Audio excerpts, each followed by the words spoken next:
You have to work hard. Everybody in this room knows if it's worth something to you, you got to put in the effort. And I always like to say it's the work we put in when nobody's watching that really matters.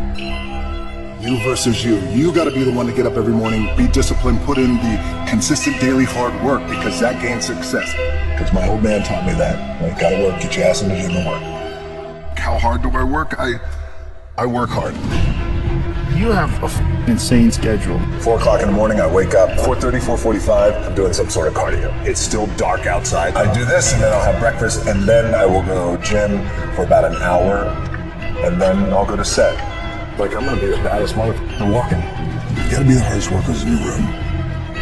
And don't the opportunity up. What I have found is that when you take that kind of action, that kind of step of following your gut and your intuition, taking that step, whatever it is, the universe has a funny way of meeting you halfway. Realize there's more, and think more. Think for more. You don't have to be just this. Man, the work ethic, the drive, that hunger to compete, it never goes away. The person I compete with most is just me. It's you versus you. I can trace back my work ethic to, we had a little efficiency apartment in Hawaii, and we were evicted out of there, couldn't pay the rent. The rent was $280 a month. We eventually got kicked out. When we got kicked out, I was 15 years old. I'll never forget it. I was standing there at the door. There was the notice. In that moment, I saw my mom crying, and that kind of pain really impacted me. And I thought then, I want to do everything that I can to make sure we never get evicted like this again, and make sure that she is never this upset again. I didn't even know what that meant at 15 years old. It just meant I have to work. I have to work. I have to do something with my own 2 hands.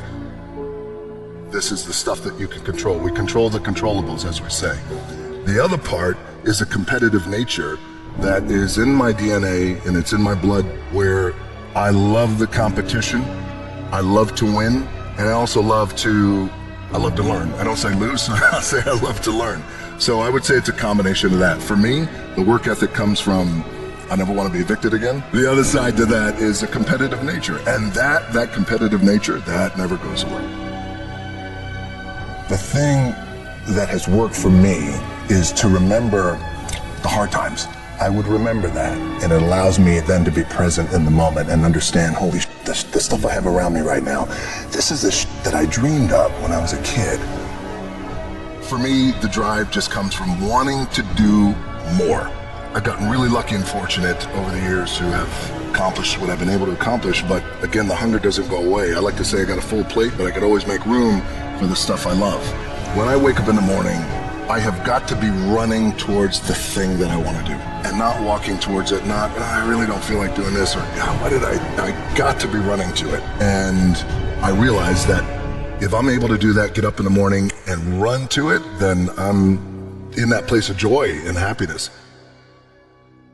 It's the grind that we love and sink our teeth into and just fucking go and get after it, because I've worked hard to get here. Whatever it is that you want to do, you've gotta get after it. You gotta get after it. There's no substitute for hard work. Hard work always pays. Because a lot of times you go down the road and, there's the phrase, you have to walk by faith and not by sight. A lot of times you walk by faith, not sight nor experience. And you just don't know. When I first started my wrestling career, I got there in the WWE, and I have a meeting with Vince McMahon, and Vince says, okay, he said, what's important to you? And I said, well, what's important to me is learning the business. Even though I grew up in professional wrestling, still so much to learn, and I want to be good. I want to be really good at what I do and put in the time and put in the work. In a way, and I mean this respectfully, I said, I'd like to do it on my own. I don't want to be handed anything or given anything just because my grandfather wrestled for Vince McMahon's dad in the 70s. My dad wrestled for Vince McMahon in the 80s. And I said, I mean that respectfully, I just feel like I want to do it on my own. But we all go through our own journey and process. So there's something I think that we all can tap into that becomes our juice and our wiring. For me, you bring up my old man. My dad was a professional wrestler at a time when professional wrestling, I think, wasn't as globally renowned as it is today. My dad was paycheck to paycheck kind of guy, and when I decided to get into professional wrestling, we had the biggest fight about it. And ultimately he said, look, I'm not too sure if you have anything to offer. I mean, it got to that level. Along the road of life, we always have these moments that are seminal moments where somebody, sometimes it's a loved one like my old man, sometimes it's a friend, sometimes it's a boss, sometimes it's a stranger who says, you can't do it, you're not good enough, don't even try, pack your stuff and go home. My back is up against this motherfucker. Every day, it's against this fucking wall. But it's up against this motherfucker because it's what I believe in. And when my back is against this motherfucker, then there's nowhere to go. But that way, that's it. Just because it's never been done doesn't mean it can't be done. Get your ass kicked, you get back up, and you put the gloves back on and you swing away. When I got to Hollywood, I was coming out of the world of professional wrestling, WWE, and I was really determined, hopefully, to have a career that had longevity, and I was willing to put in the work and commit.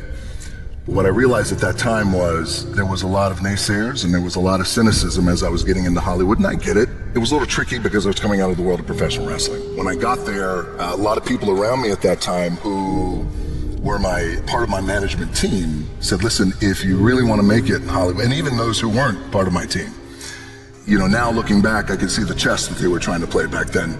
They said, if you really want to make it in Hollywood, then you can't call yourself The Rock. You gotta lose weight. Don't talk about wrestling. You have to look and walk and talk and act like these guys, and these guys are the biggest stars in the world at that time. Johnny Depp, Will Smith, etc.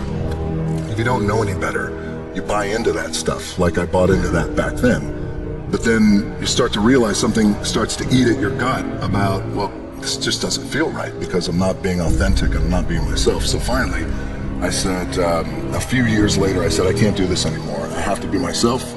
I said, I'd like to have the same career as these guys, only bigger and different, and I mean it respectfully. And they all looked at me like I had three heads.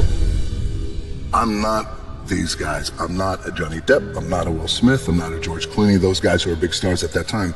I'm me. And the most important thing I could be is authentic. And if at least I'm gonna fail, then I fail being myself. So I gotta be me.